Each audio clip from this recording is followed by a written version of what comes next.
এই উম্মত তো এক নেকি দিয়া জান্নাতে যাবে। কয় নেকি দিয়া? একটা নেকি দিয়া জান্নাতে যাবে এই উম্মত। অন্য উম্মতের কথা জানি না আমি, এই উম্মত এক নেকি দিয়া জান্নাতে যাবে। নবীর একটা আদর্শের কারণে জান্নাতে যাবে। সিরত মানি আদর্শ, আর এটা আমরা কদমে কদমে মোহতাজ।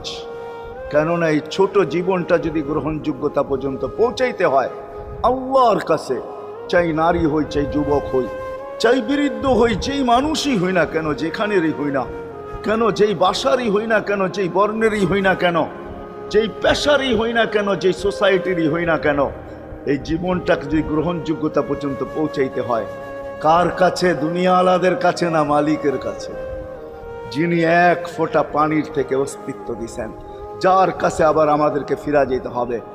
পালানোর কোনো সুযোগ নাই। এই জন্যই কোরআন আমাদেরকে বোঝায় আইনাল মাফার। আল্লাহ